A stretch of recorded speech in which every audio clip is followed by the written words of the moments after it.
बिस्मिल्लाहिर्रहमानिर्रहीम। अस्सलाम वालेकुम डियर स्टूडेंट, उम्मीद करता हूँ आप सब खैरियत से होंगे।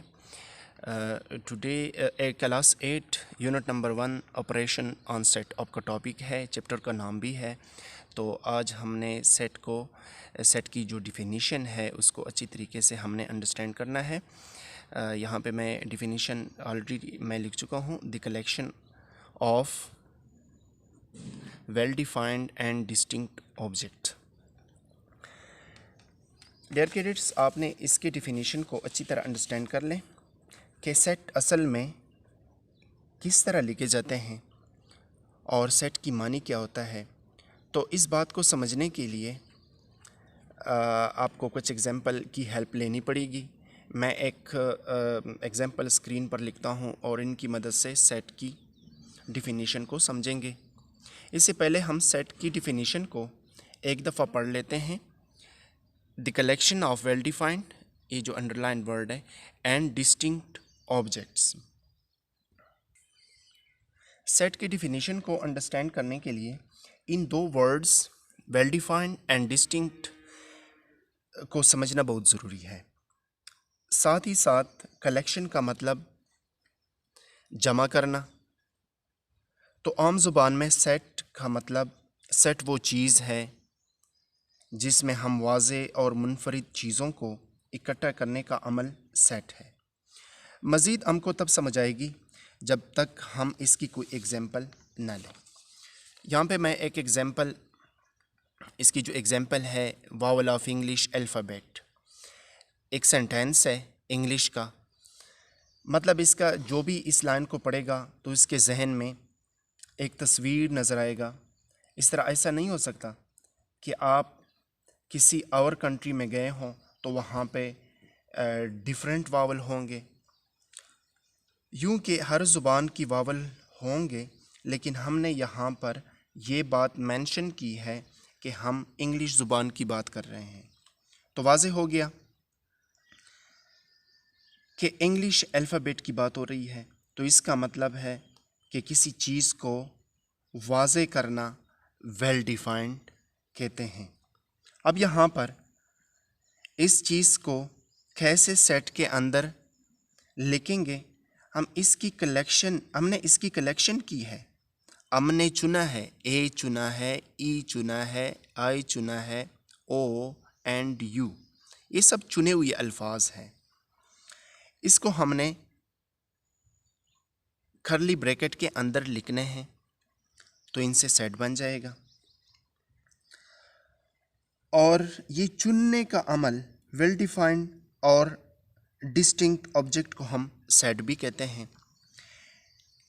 यहाँ पर एक ब्रैकेट यूज़ करते हैं जिसको कर्ली ब्रैकेट कहते हैं। आपने ये वाला ब्रैकेट, जो छोटी ब्रैकेट है या ये जो स्क्वायर ब्रैकेट है, ये यूज़ नहीं करनी। ये वाला कर्ली ब्रैकेट और ये जो चुने हुए अल्फाज हैं इसके अंदर आपने लिखने हैं। दरमियान में क्या होगा? हर एक वर्ड के दरमियान जो है वो कामा होगा।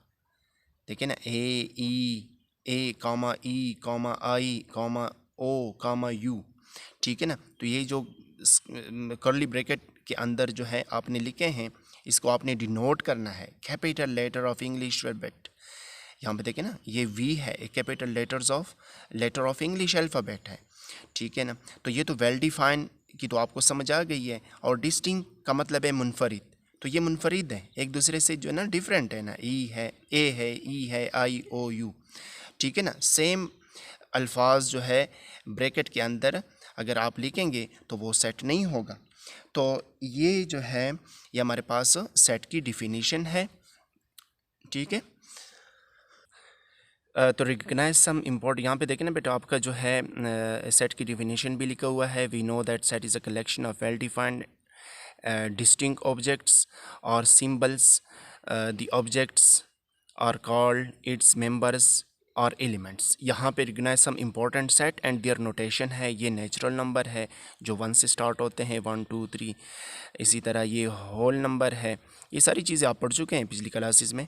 ये सेट ऑफ इंटीजर्स हैं, देखें ना, 0, -1, -2, इस साइड पे देखें ना, ओरिजिन से इस साइड पे लेफ़्ट पे नेगेटिव नंबर्स और राइट पे पॉजिटिव नंबर्स। इस तरह सेट ऑफ प्राइम नंबर्स हैं, सेट ऑफ ऑड नंबर्स हैं, ओ से डिनोट करते हैं। प्राइम नंबर्स जो है ना वो 2 से स्टार्ट होते हैं। प्राइम नंबर्स को हम डिफ़ाइन किस तरह करते हैं, those number which is divided by it self and 1। देखें ना, जो ख़ुद पे डिवाइड हों, 2 जो है 2 ये ख़ुद पे डिवाइड होता है और 1 पे। इस तरह 3 भी इसी तरह है, divided by it self and 1, अपने आप पे, 3 पे और 1 पे। तो इसको कहते हैं prime numbers. Set of odd numbers हैं, ओ से डिनोट करते हैं, ये +-1, +-3, +-5 जो 2 पे डिवाइड नहीं होते उसको ऑड नंबर्स कहते हैं। सेट ऑफ इवन नंबर्स ई से डिनोट करते हैं, ये 0, 2, +-2, +-4, +-6 एंड सो ऑन।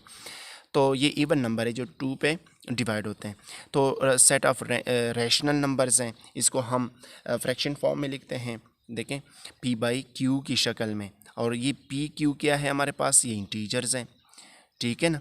और q जो है ये हमेशा नॉट इक्वल टू 0 होगा।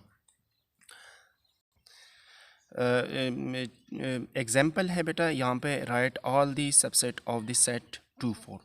तो इसके आपने सबसेट लिखने हैं। सबसेट क्या होता है, सबसेट फॉर एग्जांपल यहाँ पे अगर मैं एक सेट लिखूँ 1, 2, 3, 1, 2, 3, एक हमारे पास सेट है, तो इसके सबसेट क्या होंगे। यहाँ पे अगर मैं ये 2 एलिमेंट्स ले लूँ 2, 1, 2, तो ये इसका सबसेट मींस कि ये वाले जो मेंबर्स हैं, जो एलिमेंट्स है इस सेट में मौजूद है, तो ये है इसका क्या है, सबसेट है। ये हमारे पास एक सेट है और ये इसका सबसेट है। तो इसको आपने क्या करना है, इसके आपने सबसेट लिखने हैं। हमेशा आपने ये जो ना जहन में रखना है कि कोई भी अगर हम सेट लेते हैं तो इसका एम्प्टी भी सबसेट होता है।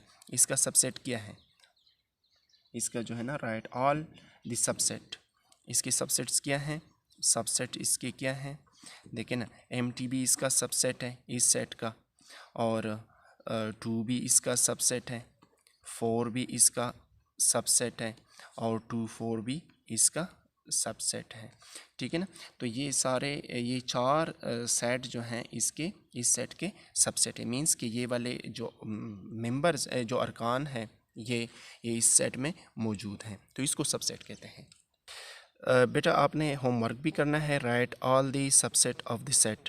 ये देखें ना, एक सेट है 2, 4, 5, तो इसके आपने सबसेट्स लिखने हैं। इस तरह आपने अपनी बुक में देखें पेज नंबर 1 पे ये भी डिफिनीशन है कि प्रॉपर सबसेट क्या होता है। तो A and B are 2 sets and every element of set A is also an element of set B, but at least one element of set B is not an element of set A. Then the set A is called proper subset of set B. It is noted by A proper subset of B and read as A is a proper subset of the set B. तो यहाँ पे एक example भी है, यहाँ पे देखें ना, इसका एग्जाम्पल भी मैं दे देता हूँ। इसका जो प्रॉपर सबसेट का एग्जाम्पल है, प्रॉपर सबसेट क्या होता है, देखें ना, यहाँ पे मैं एक लिखता हूँ कि ये हमारे पास एक सेट है। अपने डिफिनीशन को अंडरस्टैंड कर लें, बिल्कुल सिंपल लिखा हुआ है 1, 2, 3। देखें ना, हमारे पास एक सेट है और बी भी एक सेट है हमारे पास 1, 2, 3, 4। देखें ना, पहले इसकी जो 3 एलिमेंट्स हैं बिल्कुल इसी तरह है, इसमें एक एक्स्ट्रा है, एक ज़्यादा है। तो हमने डिफिनीशन को भी इसी तरह पढ़ा है कि एक ऐसा एलिमेंट सेट बी में होना चाहिए जो ए में ना हो। तो इसका मतलब है कि ए जो है ये प्रॉपर सबसेट है बी का, ठीक है ना। तो इसी तरह मुख्तलिफ एग्जांपल ले सकते हैं, लेकिन कम से कम अगर हमारे पास 2 सेट हैं तो एक सेट में एक एलिमेंट ज़्यादा होना चाहिए, तो दूसरा सेट उसका क्या होगा, प्रॉपर सबसेट होगा। और इसी तरह every set is a subset of itself, और एक every set is a subset of itself. कोई भी अगर हम सेट लेते हैं वो अपने आप का क्या होता है, सबसेट होता है। और नेक्स्ट जो है वो जो याद करने वाली चीज़ है वो empty set is a proper empty set is a proper subset of every non-empty set। और empty set जो होता है वो proper subset होता है हर एक non-empty set का। empty set क्या होता है, इसका कोई भी रुकन ना हो, और non-empty set मींस कि अगर कोई मतलब इसमें अरकान मौजूद है, एलिमेंट्स मौजूद हैं, तो उसको नॉन एम्प्टी सेट कहते हैं। जैसे ये नॉन एम्प्टी है, ये एम्प्टी है, ये नॉन एम्प्टी है, और एम्प्टी क्या है, इसी तरह ये हमारे पास एक खाली सेट, या इसको हम इस तरह भी लिख सकते हैं फाई से, इसको हम फाई भी कहते हैं, खाली सेट भी कहते हैं। तो आज आपका ये इतना ही काफ़ी है बेटा। इंशाल्लाह कल हम इम्प्रॉपर सबसेट के बारे में पढ़ेंगे, पावर सेट के बारे में पढ़ेंगे, और एक्सरसाइज 1 भी इंशाल्लाह करेंगे। तो जो भी मैंने होमवर्क दिया है, आपने डिफिनीशन को अच्छी तरह अंडरस्टैंड कर ले सेट की, और सबसेट की जो है ना एग्जाम्पल भी लिखें। तो कल नेक्स्ट लेक्चर में जो है ना वो बाकी चीज़ें हम पढ़ेंगे, improper subset, power set and exercise 1.1। शुक्रिया, अल्लाह हाफिज़।